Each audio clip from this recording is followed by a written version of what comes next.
If you are looking for a plant that can add a great smell, a sweet smell to your garden, and you want to have a plant that smells good forever, this plant is definitely for you. It's Murraya paniculata.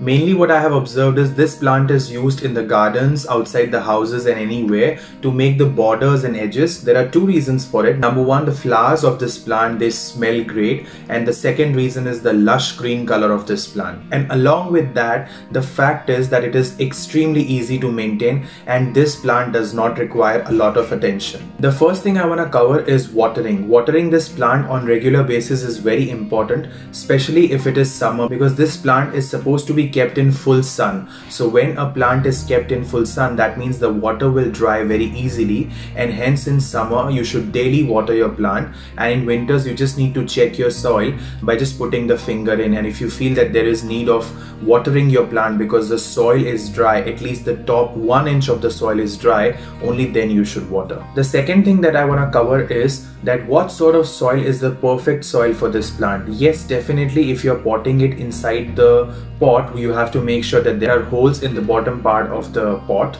but along with that you have to make the soil well drained, and also it has to be rich in nutrients. So what you can do is, along with your normal garden soil, you can mix a little bit of coco peat if you have, so that it gives that moist soil to the roots of the plant.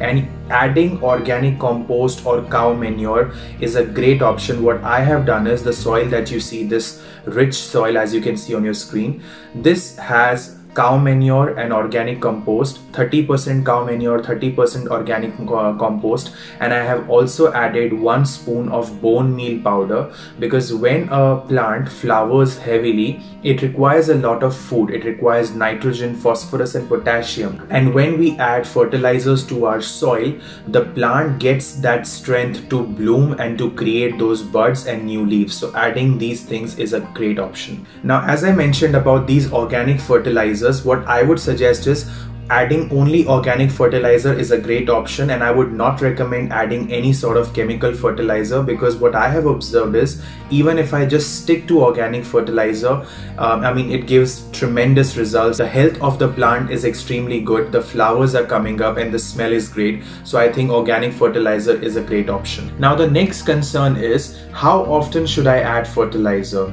Definitely I feel adding fertilizer is good, but not too much. So what I will do is, I will add fertilizer, let's say every 3 months. So a mixture of cow manure and organic compost. What I will do is, I'll remove the top 1 inch of the soil. Even if you have planted the plant in the ground, you should not straight away just put the fertilizer. What you can do is, you can just dig in, top 1 inch of the soil can be removed, and then you can put the fertilizer, and then just cover the layer with the normal garden soil and give the plant water, because when you add fertilizer, the fertilizer creates that heat. So adding water immediately after giving fertilizer to your plant is a good option. And if you have potted your plant in the pot the way I have, what I normally do is, I'll just remove the top 1 inch of the soil, add some fertilizer which is mixed with the garden soil, and that should be fine. Pruning this plant is a great option. If you have seen my previous video where I have pruned and trimmed the lemon tree, I explained what are the benefits of pruning any tree or plant. Similarly, if the flowers that you see over here, they will die in few days, and what I will do is, I will just go 2 inch down the place where the flowers are, and I will just chop it at a 45-degree angle. Now what this does it, when you prune a lot, when you prune regularly, at least twice a year, the strength of the plant increases and it will give more flowers, a lot of flowers. And if you don't prune your plant, you will see that there are not a lot of flowers being produced. So this is a great idea again. Now I will share my story when I bought this plant. I bought this plant around 2 years ago, and it was a baby plant. And when I bought this plant, there were no flowers in the plant, but I thought that after some time it will start flowering. It started flowering after 1 year. I had to be patient enough for 1 year, and then it started flowering. But now whenever I see this plant, especially in summers, there are immense amount of flowers. flowers in it. So whenever you buy a new plant of this Murraya paniculata from nursery and it is not flowering, don't give up that hope.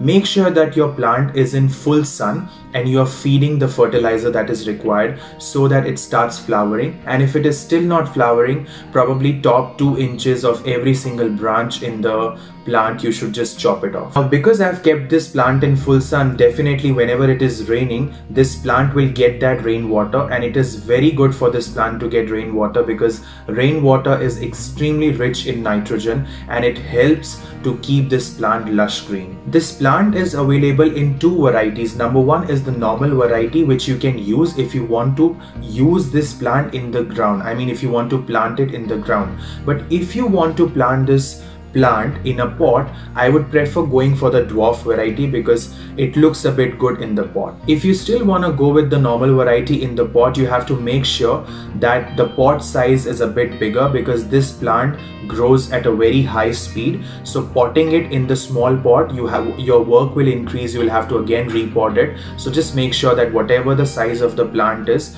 just keep in mind that select a bigger pot so that not every 3-4 months or 6 months you have to repot it. So another important reason that I've planted this plant in my garden is because it attracts honeybees and other pollinators, and it helps my other flowers and vegetable gardening. So planting this in your garden will definitely attract a lot of pollinators. So far I haven't seen any sort of fungal attack or mealybug attack or any sort of pest attack on this plant, so I've been lucky in this matter.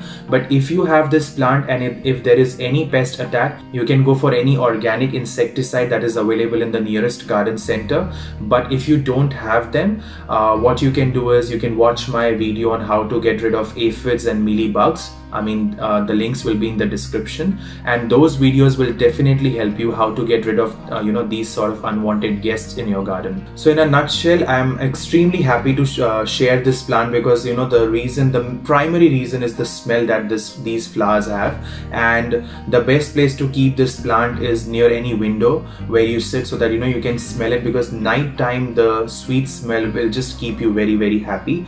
And in a nutshell, if I just highlight the important points: full sun, moist soil, and regular watering, everyday watering if it's summer, and checking the soil before watering in winter, and definitely adding organic compost, cow manure and bone meal in the soil will keep this plant happy forever after, and it will give you a lot of flowers.